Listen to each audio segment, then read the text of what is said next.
Hey, welcome back, everybody. Welcome to the Modern Farming Podcast, where we bring you insights directly from the field about food, agriculture, and the incredible environment we all live in. You know, we have the incredible opportunity, Logan, Brad, and myself, to do this every other week. Uh, and we get to talk to a lot of really great people. But probably the coolest thing that we get to do is talk to someone, a youth or someone, getting into the business or maybe looking at agriculture as a career. So today we are extremely excited to have Helena Peterson. She is a 4-H National Pollinator Habitat Ambassador. She comes to us from St. Johns County here in Florida. Amazingly, she has been part of 4-H since she was 5 years. Is that right? 5 years old, Helena? 5 years old, yep. Amazing. And she has done a lot of incredible things. As you'll tell here, her public speaking skills are top notch. So yeah, we are extremely excited to have you on. Thank you for being on. Thanks for joining us. And if you could maybe just give the listeners, I always say your 30-second elevator speech, but who is Helena Peterson? How did you get into 4-H, and what do you love so much about it? Yeah, so I'm Helena Peterson. Duh. I've been in 4-H for 13 years, as mentioned before, and I think I've been in 4-H pretty much as young as you can possibly be, as 5 years old, as a little tiny clover bud. And I've been doing lots of different 4-H activities, forestry, marine ecology. I was in a gardening club at one point, and I also love public speaking. And so that sort of just kind of paved the way for me to get into this agriculture advocacy sort of sphere and becoming a pollinator habitat ambassador. Incredible. So you've been doing this. So how many years have you been in? So you're 18 now. Mm-hmm. You started when you're 5. I mean, you've seen everybody come and go at the state level, I assume, right? Yeah, so I have been in for 13 years. So Wow. by the time I finish, I will have been in for a full 13 years. Yep. Incredible. Incredible. Yeah, well, so let me ask you this. Out of all the things that you do as an ambassador, one of those is your goal is to educate elementary students on pollinators specifically. Is that correct? Yes. Yes. Awesome. So let me ask you, what age group are you usually talking to, and how do they see pollinators? Yeah, so usually as pollinator ambassadors, we're kind of targeting those they're like around like 7 to 11 age years. So about 4 years in between there. And usually, so our job is to educate about all pollinators, but as we know, they're elementary schoolers. So usually the first thing they think of is like, oh, bees. And then they think honeybees specifically. I'm sure you and I know that there are lots more bees than just honeybees. But from that perspective, we kind of have to work off of that. So as you can see, there's a honeybee on my shirt. And so that's kind of what we end up talking about the most usually. But for our older kids, which we sometimes get to work with, we'll often talk about how there are many animals that can pollinate, bats, birds, they're native bees too that aren't honeybees. So Really cool. Really cool. I can only imagine how some of the young kids you know see pollinated. It's always so fun when you talk to elementary school kids because they're so raw, like everything is so new to them, and they just have their own imagination about how everything works. Luckily, we have Logan, who is our resident pollinator expert, and as you know, you've had many conversations with him. But Logan, I know you have some questions that you'd love to ask Helena, so I'll give it to you, and you kind of lead us through these questions here, because I know this is something you're extremely passionate about, and I can't imagine how excited you are to have Helena on with us as well. I'm very excited. I tried to jump in there maybe once or twice, and then I realized I was muted. So first, I want to put in a plug for who Helena is with, the 4-H group. Just want to throw some statistics out there for our listeners. So kids, young adults that are involved with the 4-H, I wrote them down so I don't mess this up. They are twice as likely to pursue careers in STEM, which is science, engineering, computer technology, compared to their non 4-H peers. Science studies surveys show that 4-H alumni are 4 times more likely to contribute at higher levels in the community, that being agricultural, politics, healthcare. Those are considered higher contributions. 4-H students are twice as likely to earn higher grades and attend colleges that are higher in prestige, and they are twice as likely to have better grades. So the 4-H is an incredible group. Unfortunately for me, I was never a part of it. I obviously missed out on a ton of great opportunities, a great networking system, and it looks like a pathway to success. So, Helena, it's incredible to be able to see it be tangible and to show people this is the product that the 4-H has is kids like you. So well done. Thank you. I love 4-H. Yeah. And to get into our questions, I do have a ton. Let's start off with some easy softballs. So we explained what you do. We explained you teaching the kids and the about pollinators and pollinator habitats in general. But can you tell us, why did you volunteer? What got you into teaching kids? Yeah, so I kind of briefly talked about this in my introduction, but I've been doing like sort of agriculture, horticulture, forestry, so silviculture in that Mm-hmm. case for quite a long time. And I was never had the opportunity to like show animals and things, but I always loved that sort of environmental science, agriculture side of things. And so my regional agent, her name is Miss Gerlin. She is over the Central District of Florida. She knew that I loved agriculture, and she also knew that I had a passion for public speaking and civic engagement. So she recommended to me that I apply for this program and try to become a pollinator habitat ambassador because the state of Florida was applying for this federal grant with Corteva Agriscience to support elementary schoolers' education about pollinators. So she recommended that I apply to become an ambassador, and that's kind of how it happened. I applied, I answered a couple questions, and it turned out that I got it. So, and I've been a pollinator ambassador since the beginning of this school year. So, Taking your passion and making it your own. That's always important. Well, you're a pollinator habitat ambassador. Tell us what pollination is. We have inquisiting ears. yeah, So, so pollination. Yeah, so pollination, I'm just going to explain it to you the way that I would explain it to an elementary schooler. So for pollen, us three, it's that's that what you need dust. to do. Perfect. Pollen, it's the dust that you see on plants and flowers. Usually it's yellow, maybe a little orange. Sometimes it makes you sneeze. If you have allergies, then you might be allergic to pollen. But pollen is that dust. And what pollinators do is they take it, and what that dust does is it's actually, it is the way that the plants fertilize other plants of the opposite sex. So, what pollinators do is they kind of get that dust on them, and then as they go around visiting all of those other plants, they kind of spread the love, and the dust goes all around and it helps fertilize those other plants. So, usually pollinators will be like fuzzy, or they'll have some sort of way that that dust gets stuck to them really well. And that's why things like bees and bats and all of those fuzzy little creatures are really great pollinators. Okay. Well, what's your favorite pollinator? Ooh, okay. That's a hard one. Okay, personally, I this is a little weird. I really like bats.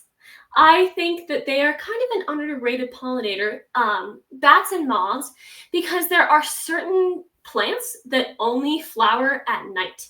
So if you are just relying on all of the animals that are out and about during the daytime, but then are, asleep or whatever, gone during the day, then we wouldn't have a lot of those like flowering plants that flower at night. So personally, I really like bats. And then as a side, like second choice, I like moths. Okay. Well, just to throw it out there for our listeners, if you enjoy certain alcohols, especially those from the guava fruit, you can thank a bat for that. So the bats are actually what has helped some of our alcoholic beverages stay around. And actually, it was some major corporations in the alcohol industry that helped with the conservation of, especially like I believe it was the hognose bat was being endangered in Nevada, and they really stepped up with the conservation efforts for that. So remember that next time when you're drinking tequila. But Helena, you're not old enough yet, so you don't know about that. No. Usually we don't talk about that with the elementary schoolers. Yeah. Well, what's your favorite friendly pollinator plant, or maybe plants to throw out there for people to spice up their outside gardens or their front lawns? So my favorite plant in general, I would not recommend this for like planting in your garden, maybe not the best choice. But my favorite plant that pollinators pollinate is probably the I believe it's the pitcher plant, because it smells kind of gross, but I just think it's so interesting that it just so happens to be that smell that attracts the pollinators, and I think that's so unique about it. So yeah. Great. I think one of my favorite plants in the whole world is that voodoo lily that grows in like the jungle, right? And it actually has a smell of rotting flesh to attract its food source, which is really cool. And actually, I think a friend of ours around the corner had it, but I do believe Selby Gardens had it in Sarasota at one point as well. And when it flowered, everybody was going to see it, and well, it smells like rotting flesh. So yeah, it was a hit. Yeah. Well, I just want to correct myself. It was actually the lesser long-nosed bat that was endangered in the out west. So just for our listeners, it was not the hog-nosed bat. I've got a question about the bat. I got a question. Yeah. How does the bat? So like you see a bee, or even moths or whatnot. Like I guess it's because I've seen them. I understand it. But how does a bat pollinate? Are they pollinating obviously flowers, but what are they using for that? Like a bee, I understand, gets in there and it gets pollen all over it and kind of carrying these bags of pollen back to the hive. But how does a bat do it? Is it the vibration, or how does a bat stay there long enough? I'm really curious. Well, you're the pollinator habitat ambassador, so I'm going to let you take this one. Yeah, so bats, I probably need to do a little more research on this, but it's kind of similar. I believe that usually it's the smaller bats that are really doing the most of the pollinating.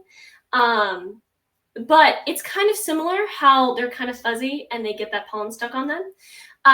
But lots of bats, they will like eat the fruit, and then because the fruit is it is technically the ovaries of the plant, right? Mm-hmm. So they're kind of mingling amongst the flowers and getting the pollen on them, and so that's how they spread it, I believe. But I could use some fact checking, so if anybody wants to Google that.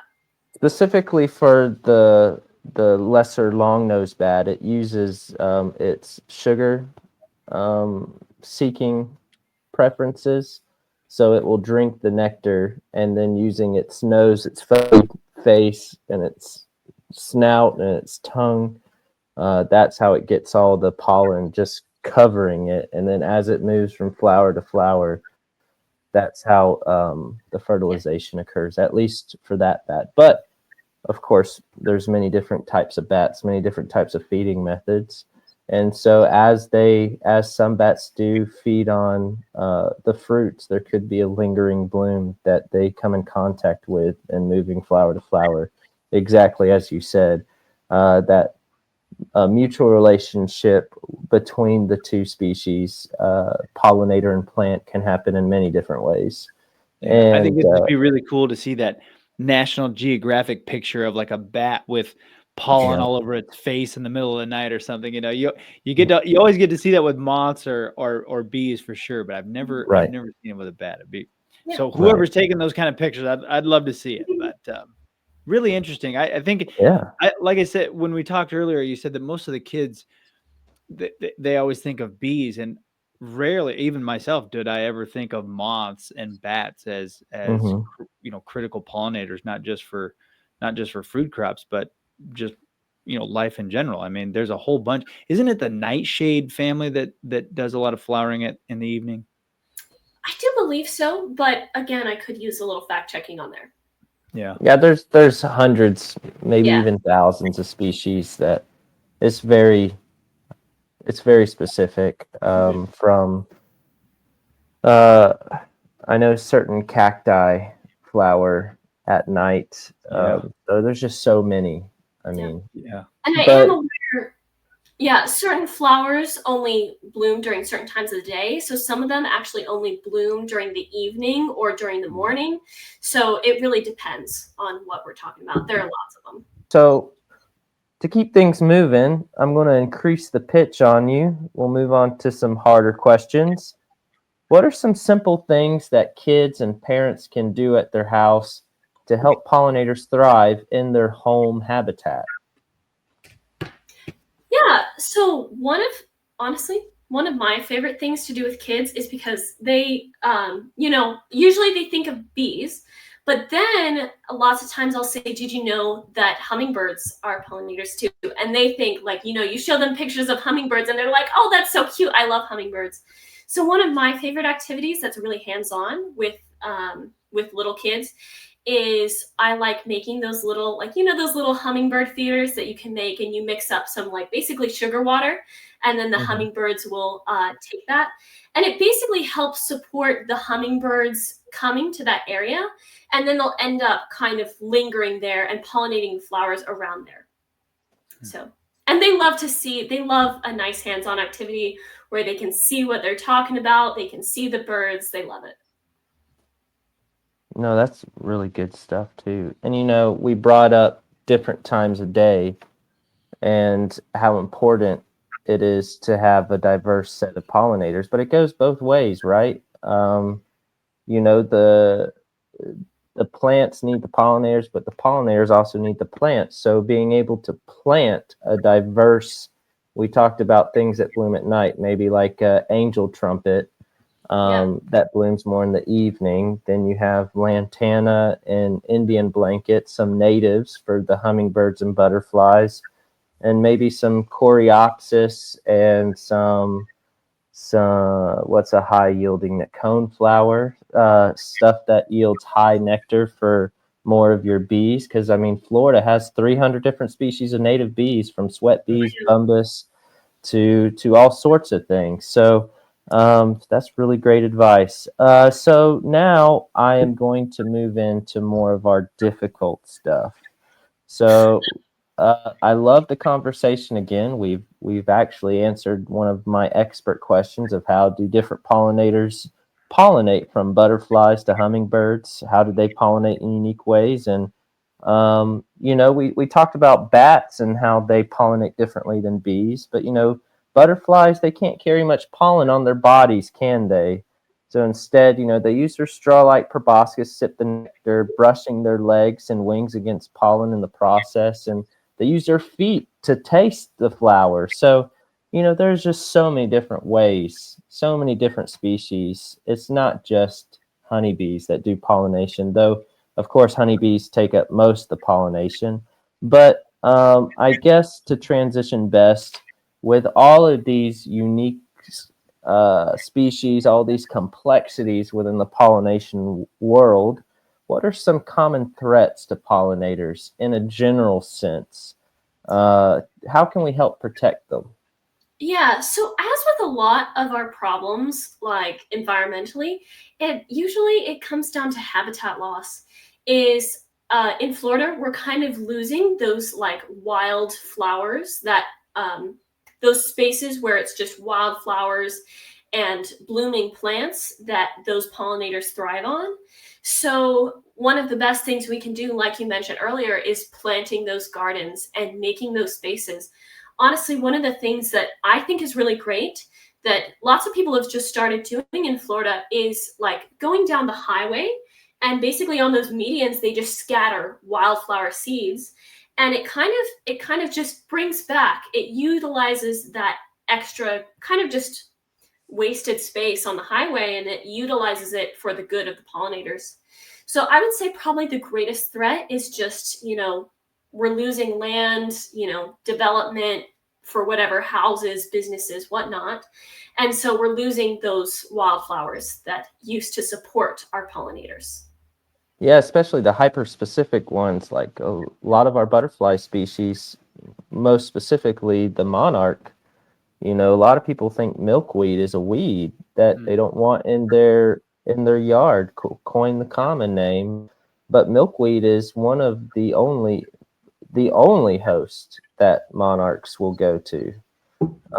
So when you take out the plant, when you take out the habitat, you're not only taking their home, you're taking their food, you're taking their ability to reproduce, you're taking essentially everything from them. So that's a great answer. Because habitat losses, I mean, diet and everything. We talked about diet a lot on this podcast, but pollinators, just like us, need a balanced diet. So when you take out the flowers, you take out that diversity, they may find something else, but it will never be like it once was for them. So that's a really good answer.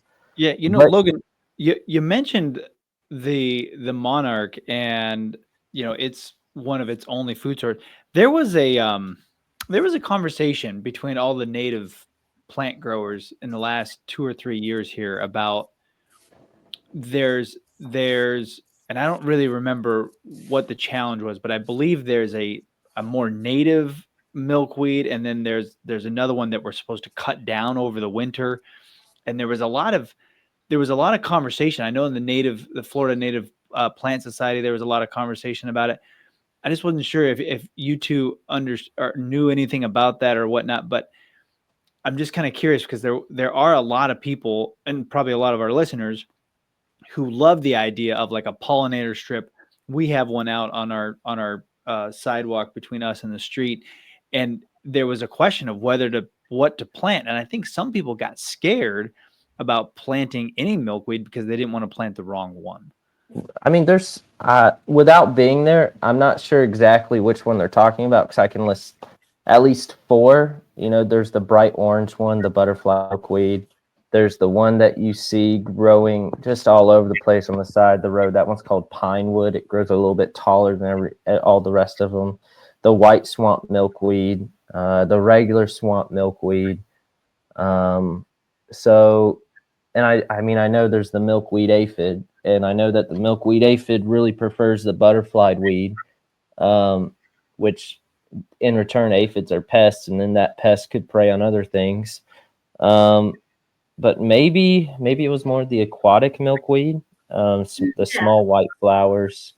I'm sure that would cause a lot of issues in gardens close to water, as it overtakes everything.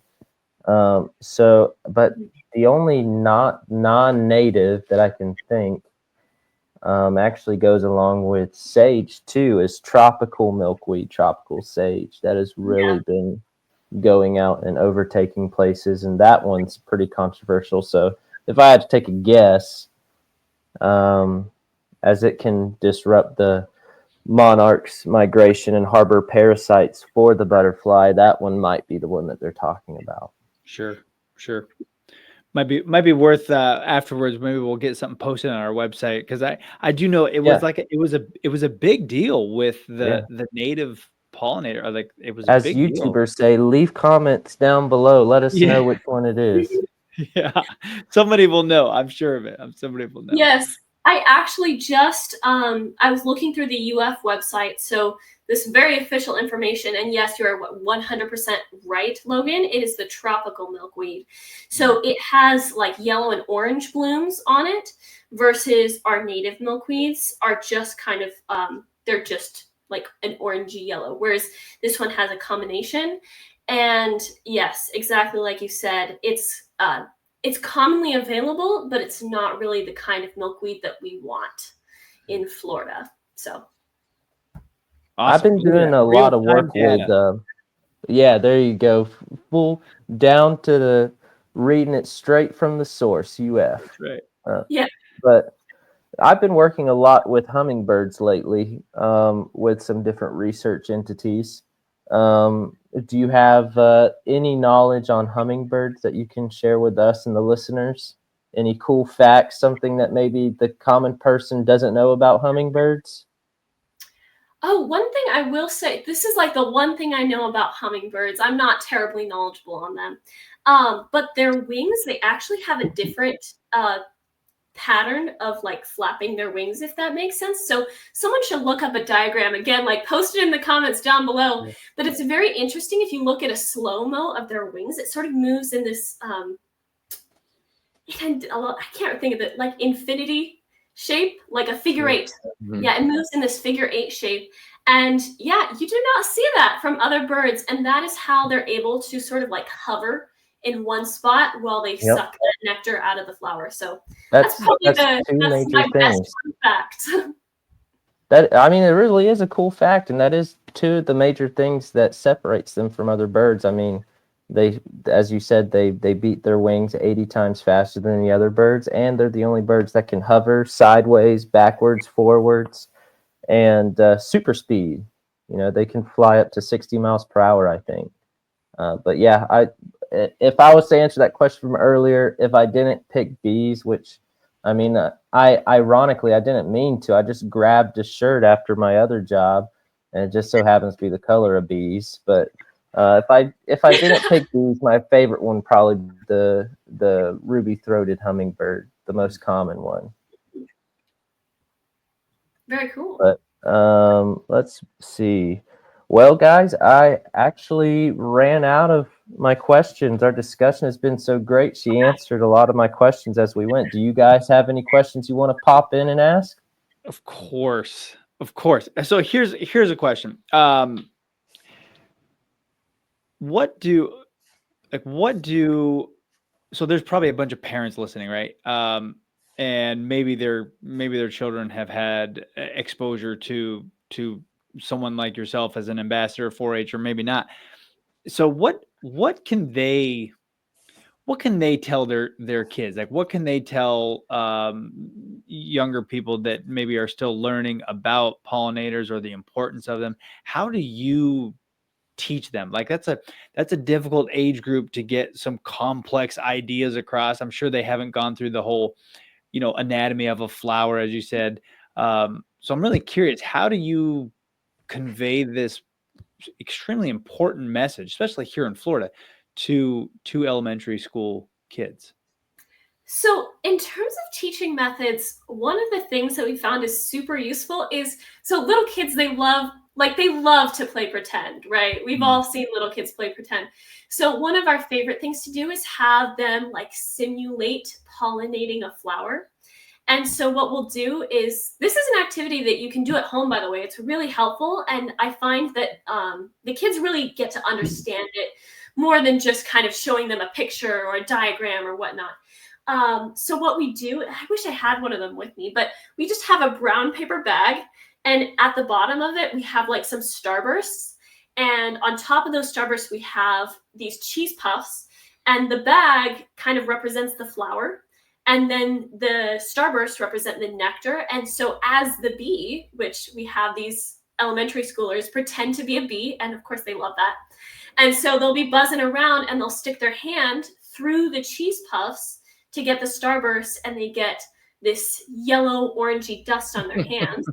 And then we kind of have them carefully like touch some other stuff, and then they wipe off their hands. But then it gives them a very visual and hands-on experience of like, oh, that's what pollinators do. They're trying to get the stuff that they like to eat and the stuff that they, maybe want to make honey out of or just want to suck up and drink.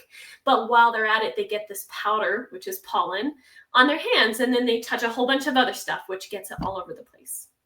That's So really great. creative. And that's I just want to add to this that just shows you how well you are at teaching this age group. So I applaud you for that, being able to take something that even adults sometimes are like, what is that? And you're able to put it in a very fun, simple way to teach kids. So well done.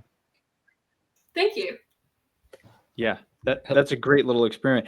I just wonder, like how do we convey the importance? Because we've talked about this subject, probably 3 or 4 times now on one of our 3 of our episodes for sure. The importance of pollinators, and you hear it all the time. For those of us in agriculture, especially the growers and farmers that are probably listening who do still spray some sort of pesticide, how important is it, or how do you convey the importance of that to the kids or even to adults that don't really know? Like, I still say the most dangerous person for the environment is the average homeowner on a Saturday and Sunday at Lowe's and Home Depot, right?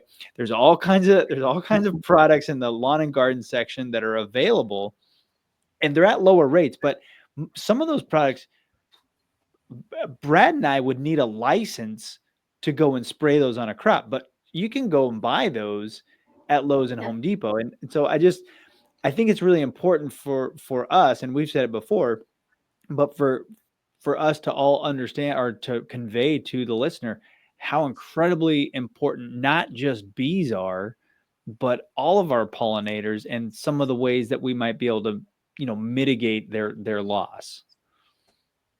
Yeah, so again, I have to speak from my experience of teaching, obviously, elementary schoolers. But again, one of the things that I've found is kind of just showing them and pointing out Mm. just all of the things that they wouldn't be able to have without pollinators. Like the shirts that you and I are probably wearing, maybe they're made out of cotton. If without pollinators, we wouldn't even have any cotton. And then one of the things that I like to do with them is kind of show them, like, you go 1, 2, 3 bites of food. That third bite, that is directly pretty much from a pollinator. You wouldn't have that if in some way or another a pollinator hadn't done its job and helped the plant reproduce and make a fruit or make just another plant, right? So for elementary schoolers, at least, and again, speaking from experience, it's all about that sort of visualization and just showing them, like, here you go, this is what you get from pollinators and this is why it's important. Because then you can go, like, hey, you wouldn't have your favorite candy without pollinators. You wouldn't have this really cool shirt that you're wearing without pollinators. Things like that is very helpful to them, I find. Well, I got to give you some reassurance and applause again, because that's how we teach adults. We went to the Senate and we put a piece of plate with some food, and we put fruits and vegetables. We put a nice steak on it. We put it on a wooden table. And then in front of the senators, we started taking those plates away, started taking the oranges, the tomatoes, the et cetera, et cetera, et cetera. We had so many things on this plate. And the last thing we took was the steak, and then they really got it. And then we took away the wooden table, because even trees depend on pollination. So without pollination, 97% of the world's biodiversity would disappear. So visually is the best way to do it, especially for adults. So the way you're teaching kids is the same way that we teach adults. So well done. Thank you. And it is. People just don't know what they don't know. Yeah. The biggest enemy to honeybees is the same biggest enemy to everything else. It's ignorance. And we tend to think that if we don't see it, that it's not happening. Or, as even Nick said, in your backyard, oh, what is this going to do? It's just my backyard. but there's a butterfly effect to everything. Pun not intended, but I guess I will intend it. The butterfly effect of bees and butterflies and hummingbirds, all pollinators are sponges, especially honeybees. And whatever they come in contact with, they absorb it and they bring it back.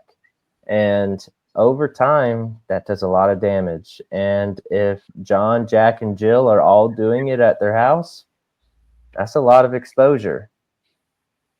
Yep. Hey, Helena, Yeah. I just wanted to say what you're doing is so important. I mean, this Green Gene Foundation, that's what we're trying to do is get young kids interested in ag at an early age. And what you're bringing to them is by far the best way to get them introduced. I'm kind of a regenerative agriculture type consultant, so I work a lot with multi-species cover crops, and I'm in my 60s. So when I was in the citrus business as a kid, my dad wouldn't even put bees in the grove because he had a bad experience when he was young.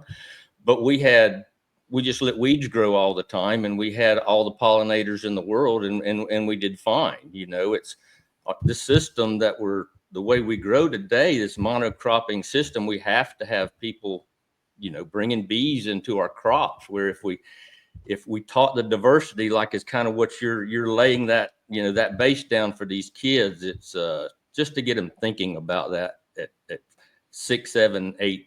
That's just amazing. Really Yeah, is. to build on what Brad's saying, we've had a substantial loss this year in the honeybee industry. If you saw 52% loss in commercial hives, you're actually doing good. And so there's a system here that's failing. There's a novel virus. There's a novel pest. A lot of people are saying CCD, colony collapse disorder, is back. The thing that killed all the bees back in the day. But it comes down to 5 major pillars, right? We have pest and disease. That's number 1. We have pesticide exposure. That's number 2. We have habitat loss. That's number 3. We talked about both of those today. And then we have monocultural cropping, nutrition, and we have commercial stresses of moving cross country. So it all ties into what you mentioned, it all ties into what Brad mentioned. There's a system that we have of the 2% feeding the 98. And we have to find the answer to complement it, because we're not going to have a bee industry if it keeps going the way it's going. So we need to find alternatives, and we need to help support our native pollinators, the ones that live here. Honeybees are invasive. They're semi-domesticated livestock brought over in first Europe and then Asia and now Africa. And so we need to find a way to help save the ones that were here first. Yep. Well, and on top of that, I mean, there are certain plants that live here that can only be pollinated. I mean, I can't pull one up right off the top of my head, but there are certain plants that live that can only be pollinated by native pollinators. And so if we aren't taking care of those natives, then our native plants are going to go away. And once the plants are gone, the native animals will start leaving. And eventually, habitat loss is just going to be running rampant because we don't have those basic pollinators to help with that ecosystem structure. Yeah, and to build on what you said, like the yucca plant, the yucca moth it lays its eggs and within the flower while transferring pollen. The eggs, of course, hatch out into larvae, and that's how it pollinates. And then I mentioned cacti, and the lesser long-nosed bat is one of those that pollinates it. So you're absolutely right. There are a lot of native plant species that depend on the native pollinator species that have, micro-evolved together and have a large dependency on each other. And to talk about it from an agricultural sense, a lot of blueberry guys understand the necessity for diversity, as our native southeastern blueberry bumblebee is the first one that comes out of hibernation. She does what's called buzz pollination. And for the viewers and listeners, the blueberry bloom is a very tight bloom. And so when a bumblebee comes in and buzz pollinates, which is much different to what the honeybee does, it opens up an underflap to the bloom. And then that allows the honeybee to come in and do what we call efficient pollination. And so the need for diversity, the need for the natives is just something we can't harp on enough. So again, I want to thank you for what you do. The pollinator world is a dying breed of old men, so it's nice to see a young face. And keep doing what you're doing. And again, it's very impressive to see someone so young already have themselves established in such a prominent and important role. Thank Really you. is. Really is. And so before we jump off here, just I want to give you a chance. I know, you know, my daughter is part of FFA at her high school, and I know Brad and Logan have been involved in this for years as well. But if you could just share with us, for anybody who's listening, for maybe a parent out there who has thought about something like 4-H, can you give it your plug? Like, what has it done for you? How have you grown and been exposed to things that you otherwise wouldn't have? Man, this is probably my favorite question. Like, this is my favorite question. And if we didn't even prompt it, look how good I am, huh? No, good job. This is my favorite question to answer, though, because then I just get to talk about all of the amazing things that, you know, 4-H has helped me do. I mean, well, for one thing, I for sure would not be on this podcast without it. But from a young age, 4-H has really helped me build my self-confidence, build my public speaking skills. And it's really helped me become a person who's able to advocate for what they believe in. So, you know, I'm not a parent, but, you know, I hear from parents all the time that, you know, in this world, they're worried for their kids. They're like, you know, how are my kids going to be able to find themselves, know who they are, know what they want to do, and be able to advocate for themselves and, you know, express their opinions in a coherent way, so that way they can make change in this world that's so, you know, a little bit dangerous, a little bit scary, especially from a parent's perspective. And I would say 4-H has done more for me in that realm than I think any other thing. I really love the arts. I'm actually a semi-professional opera singer. That's a complete side story, but 4-H has done more than any of those things that I've ever done. It's helped me with my public speaking. It's helped me form coherent thoughts and arguments and persuading other people and educating other people, because it gives youth opportunities like these to practice those advocacy skills and practice talking to adults and other youth and older people, younger people, people who disagree with them, people who do agree with them. And I just could not think of anything that would be better for youth than being in this organization. So great. So great. Thank you for that. And if you could, there was a website that you mentioned early on. If you could maybe just repeat that for people if they wanted more information about, you know, what you do or for 4-H in general. Yeah. So if you just Google so specifically for the Pollinator Habitat Program, if you Google National 4-H Council Pollinator Habitat Initiative, then it will pop up with a website that tells you all about what we Pollinator Ambassadors do and what we're trying to do in the next coming years. And then if you are interested in joining 4-H, then you can do a quick little Google search and find your local 4-H office. And that will be run through your state's land grant university. That's a whole nother conversation. But for Florida, we have UF, and UF is our land grant university. And you'll go onto their website and search around and you'll find it. Awesome. Awesome. Well, thank you very much for that. Helena Peterson, we loved having you on. You are a true inspiration, and you are extremely well spoken. So keep it up. We're going to probably reach out to you. We'll get those websites and those addresses. They were kind of long, so we'll make sure we get them on our Facebook page and then also on YouTube. If you have any questions, or if you want to learn more about the Green Gene Foundation or about Helena Peterson, jump on the greengenefoundation.org. You can click the podcast button there. All of our episodes are listed. Helena Peterson will be there as well, and we'll have some of the assets that she talked about here today. So I want to thank you again for jumping on with us, Helena, and we look forward to seeing all the things that you're going to do here in the future, and hopefully maybe jump back on with us here very shortly. Yeah, no problem. I loved it. Great. Well, be well, and thank you again. Join us here again at the Modern Farming Podcast. We'll be back on in just about 2 weeks, and we look forward to seeing everybody then. Be well. Thank you very much. Thanks, Elena.